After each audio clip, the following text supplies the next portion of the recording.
গল্প শুরু হয় বেই নামে একটি মেয়েকে দেখিয়ে। দেখতে অনেক সুন্দর, সুন্দরী বটে, তবে বেশ সাংঘাতিক। কারণ বেই হচ্ছে আসলে একটা ফ্লট, যাকে বলা হয় ধোঁকাবাজ। এখন বর্তমানে সে একটি ফাংশনে এসেছে এবং ধোঁকাবাজি করার জন্য একটি শিকার খুঁজে পেয়েছে। বেই তখন তার শিকার অর্থাৎ ফাংশনের এক মেয়েকে গালমন্দ করে চলে আসে।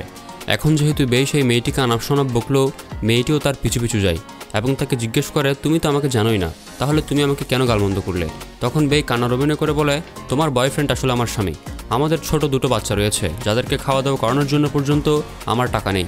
তখন এইসব দেখে মেয়েটির অনেক আফসোস হয়। আর বেই যেন এই বিষয়ে কাউকে কোনো কিছু না বলে, অর্থাৎ তার সম্মান বাঁচানোর তাগিদে তার দামি জিনিসপত্র, গয়নাকাটি, টাকা সবকিছু সে বেইকেই দিয়ে দেয়। তো বন্ধুরা বুঝতে পারছেন যে বেই এই মেয়েটিকে বোকা বানিয়ে তার জিনিসপত্র সব হাতে নিয়েছে। এরপর বেই বাজার থেকে তার দরকারের জিনিসপত্র নিচ্ছিল, তবে তখনই তার সামনে হাজির হয় তার আরেক দুই ধোঁকাবাজ বান্ধবী। এরপর তার বান্ধবীরা বেইকে নতুন ধোঁকাবাজি করার আইডিয়া দেয়। তারা বলে, আমরা একটা অ্যাক্টিং ক্লাস শুরু করতে চাই, যেখানে আমরা ছোট বাচ্চাদের এবং বয়স্ক লোকদের বোকা বানিয়ে টাকা হাতিয়ে নিতে পারবো। আর তোমার অ্যাক্টিং আমাদের থেকে ভালো, তাই আমরা চাই তুমি সেই অ্যাক্টিং ক্লাসের টিচার হও। তবে বেই বলে সে কখনো ছোট বাচ্চা বা বয়স্ক লোকদের সাথে ধোঁকাবাজি করবে না। এই শুনে তার এক সহপাঠী অনেক রেগে যায়। সে বলে, আমাকে না বলা একদমই উচিত হয়নি তোমার, এবং এই বলেই তারা চলে যায়। এরপর সন্ধ্যার দিকে বেই হঠাৎ তার জানালা দিয়ে দেখতে পায় বাইরে পুলিশ। তখন তার মনে হতে থাকে তার সহপাঠীরা তার উপর রেগে গিয়ে তাকে আবার ফাঁসিয়ে দিচ্ছে না তো। কিন্তু পুলিশ এসেছিল তার বিল্ডিংয়ের অন্য একজনের সাথে আলাপ হতে। তবে বেই মনে করে পুলিশ তার জন্য এসেছে, তাই সে ভয়ে তাড়াতাড়ি এখান থেকে চপট দেয়। এরপর আমরা দেখি বেই তার বাবা মায়ের গ্র্যাভিয়ার্ডে গিয়েছে। আসলে বন্ধুরা, বেইয়ের পৃথিবীতে তার বড় বোন ছাড়া আর কেউই নেই। তখন সে তার বাবা মায়ের গ্র্যাভিয়ার্ডের সামনে দাঁড়িয়ে কথা বলছিল। সে বলে, তোমরা আমাকে এই দুনিয়া একা ছেড়ে চলে গিয়েছ, এখন আমি অনেক একাকিত্ব বোধ করছি। বেইয়ের স্বপ্ন ছিল যে সে তার পরিবারের সাথে বসে হাসি মজা করে খাবার খাবে, সময় কাটাবে, এবং সে তার বড় বোনের সাথে তেমন একটা ক্লোজ ছিল না। তবে তখনই হঠাৎ এতদিন পর তার বড় বোন তাকে ফোন করে। প্রথমে বেই তার বড় বোনকে অনেক কথা শোনায় এতদিন পর তাকে কল করেছে বলে। তার বড় বোন বলে, আমি তোমাকে অনেকবার কল করেছি কিন্তু তুমি ফোন তোলোনি, এবং বলে আমি আগামী মাসে বিয়ে করতে যাচ্ছি। এই শুনে বেই আপসেট হয়, কারণ সে মনে করতে থাকে তার বোনের বিয়ে হয়ে গেলে সে আরও একা হয়ে যাবে, এবং সে বিয়েতে যাবে না বলে জানায়। তবে শত হোক সে তো তার বোন, তাই সে এর পরের দিন তার বোনের বিয়েতে অংশ নিতে শিপে যাত্রা শুরু করে। শিপের মধ্যে সে একা বসেছিল, তার সাথে ছিল এক সিঙ্গার টেনেগারের ছবি। এটি তার জন্য অনেক গুরুত্বপূর্ণ। বন্ধুরা, এই ছবির পিছনে একটি সিক্রেট আছে যা আপনারা সামনে জানতে পারবেন।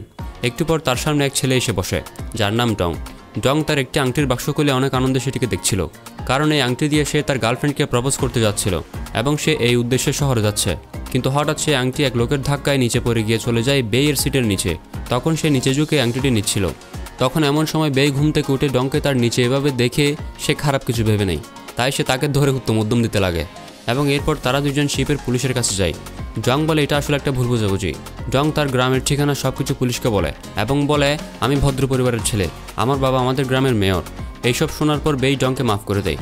কিন্তু পুলিশ যখন বেইয়ের টিকিট তাকে দিচ্ছিল, তখন পুলিশ তার টিকিট দেখে বলে, এই সিট তো তোমার না, তোমার তো সাধারণ শ্রেণীর টিকিট আছে, তাহলে তুমি কেন ফার্স্ট ক্লাস সিটে গিয়ে বসেছ? তো বন্ধুরা বুঝতে পারছেন, যাও বেই ধোঁকাবাজি করে ফার্স্ট ক্লাস সিটে গিয়ে বসেছিল, এখন পুলিশ থেকে কথা শোনার পর তার সাধারণ শ্রেণীর সিটে গিয়ে বসতে হয়। কিন্তু সিটে বসে কিছুক্ষণ পর সে হঠাৎ টের পায় তার সেই সিঙ্গার টেনিগারের ছবি ডংয়ের সাথে ঝগড়া করার সময় ডংয়ের ব্যাগের মধ্যে সেটি পড়ে গিয়েছিল, তাই সে সেটি নিতে ডংয়ের কাছে যাচ্ছিল। তবে তখনই সে দেখতে পায় ডংয়ের কাছ থেকে আরেক ধোঁকাবাজ তার সাথে ধাক্কার অভিনয় করে তার সেই আংটিটি হাতিয়ে নিয়েছে।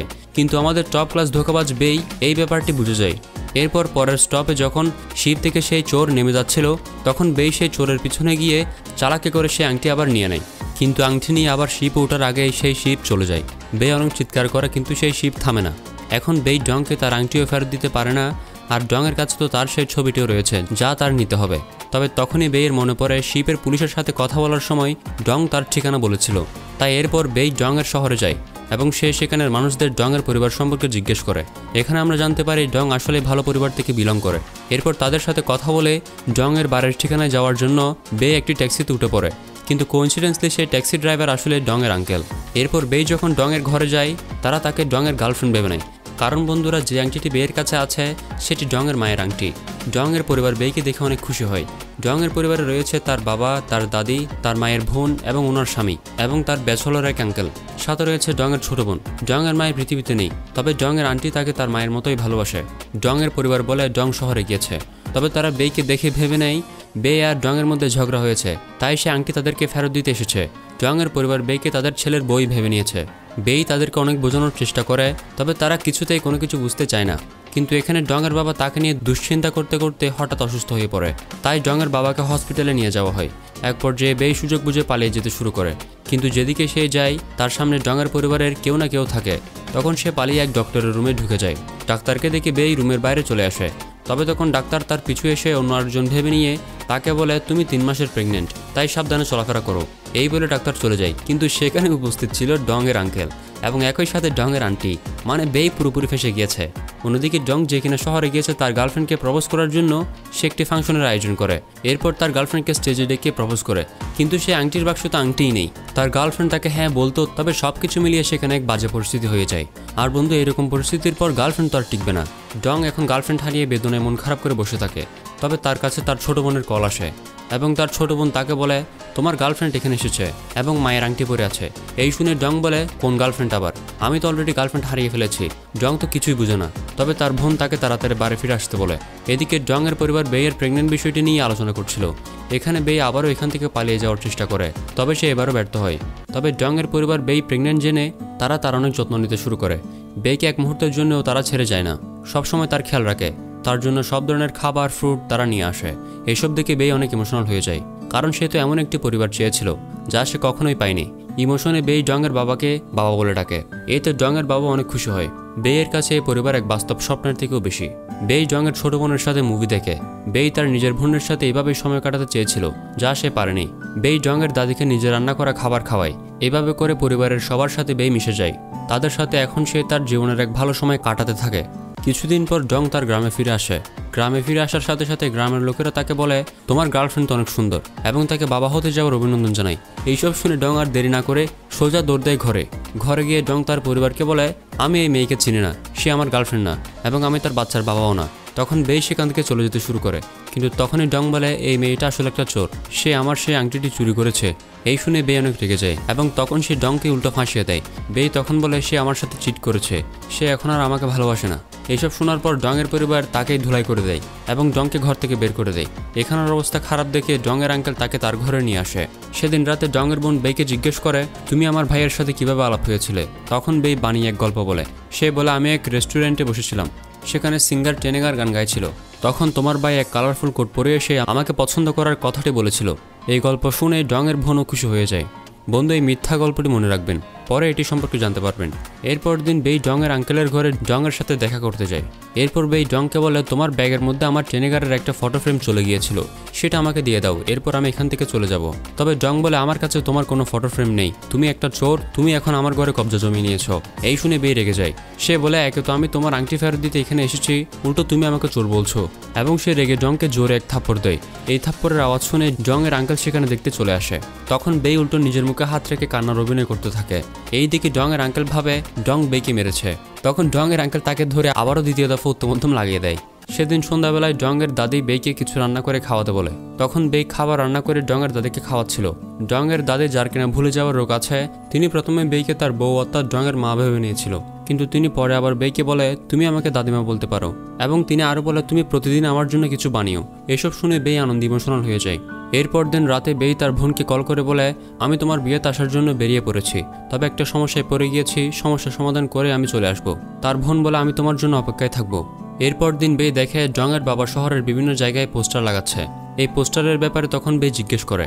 তখন ডংয়ের বাবা উত্তরে বলে, আমাদের শহরে প্রতি 3 বছরে একটা ফেস্টিভ্যাল হয়, এই ফেস্টিভ্যালে একটা প্রতিযোগিতা হয়, আশেপাশের সকল এলাকা এই প্রতিযোগিতায় অংশগ্রহণ করে, আর যে এই প্রতিযোগিতায় জিতে তাকে সি কিং টাইটেল দেওয়া হয় এবং সাথে বিভিন্ন পুরস্কারও। তখন ডংয়ের বাবা একটু হতাশ হয়ে বলেন, লোকেরা এখন এই ফেস্টিভ্যাল নিয়ে তেমন আর আগ্রহী নেই, তাই এই পোস্টার লাগিয়ে তাদের সবাইকে আগ্রহী করে তোলার চেষ্টা করছে।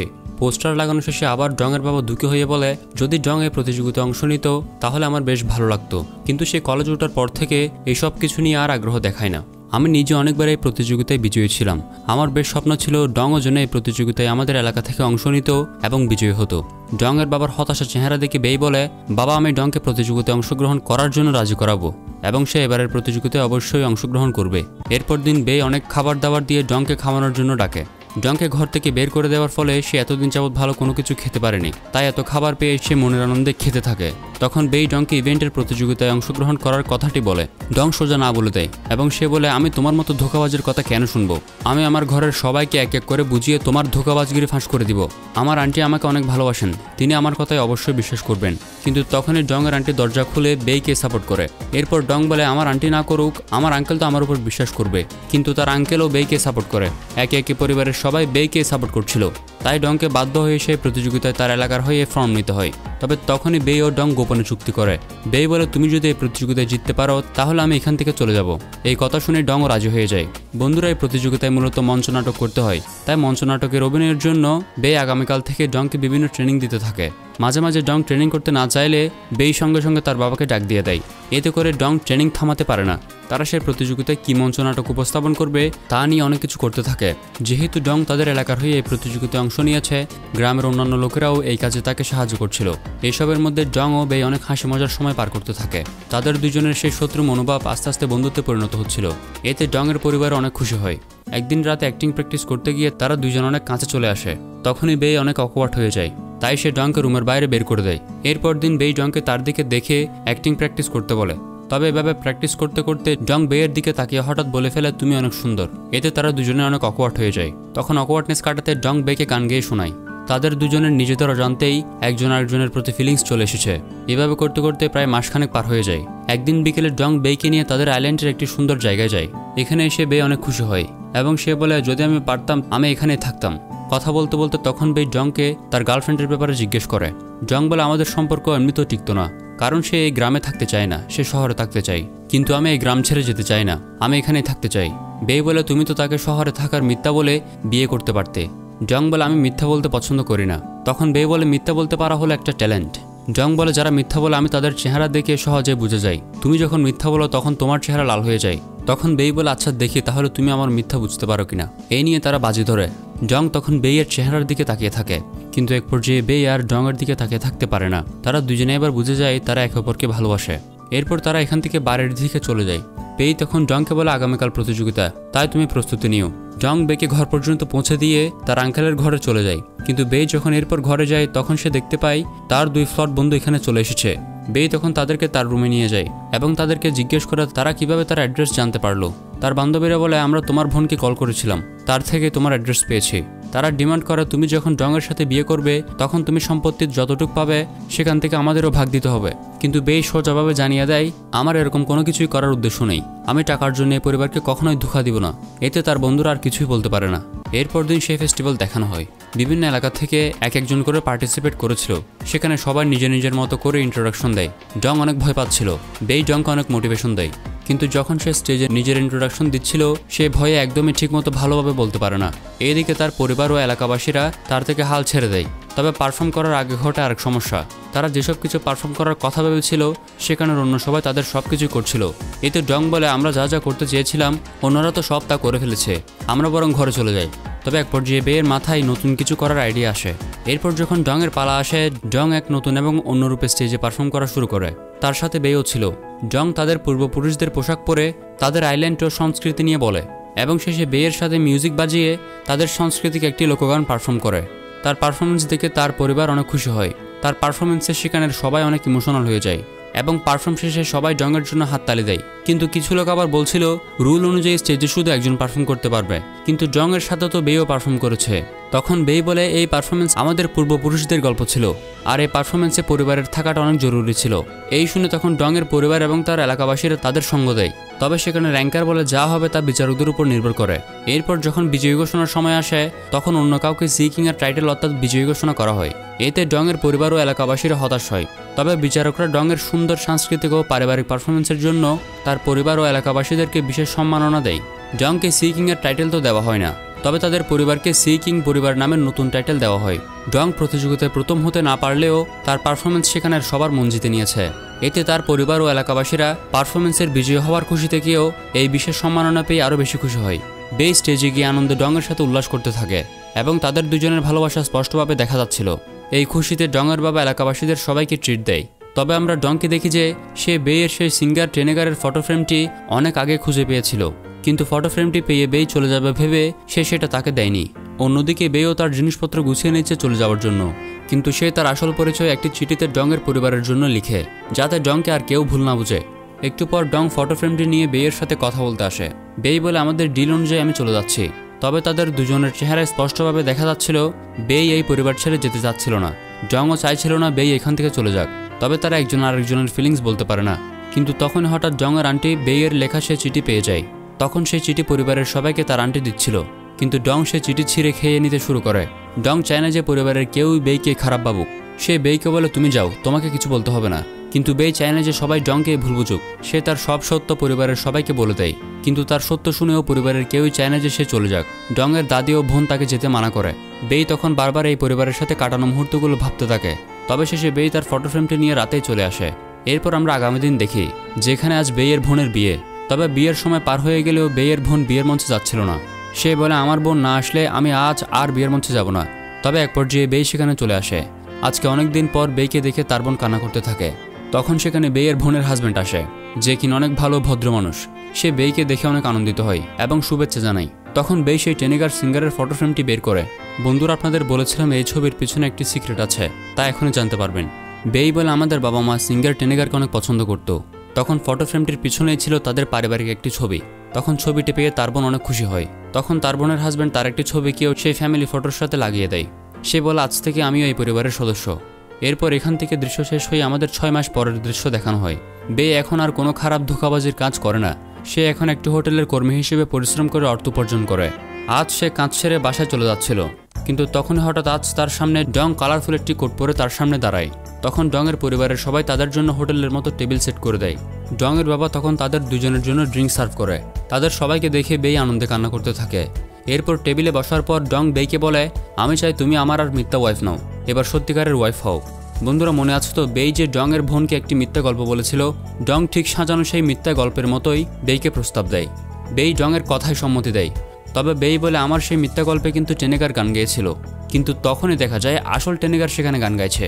বন্ধুরা, ভালোবাসা শুধু মিথ্যা থেকে সত্যে যাওয়ার গল্প নয়, বরং সেই মানুষদের খুঁজে পাওয়ার গল্প যারা মিথ্যার আড়ালে আপনার সত্যিটাকেও ভালোবাসে। বেই এখন তার স্বপ্নে দেখা পরিবারকে বাস্তবে খুঁজে পেয়েছে। এই গল্পটা আমাদের শেখায় মানুষ বদলাতে পারে, যদি কেউ তাকে সত্যিকারের আপন করে নেয়। বন্ধু, এমনই হৃদয় ছুঁয়ে যাবে গল্প পেতে আমাদের চ্যানেলটিকে সাবস্ক্রাইব করতে ভুলবেন না। আবারও ফিরব নতুন গল্প নিয়ে। ভালো থাকবেন, ধন্যবাদ।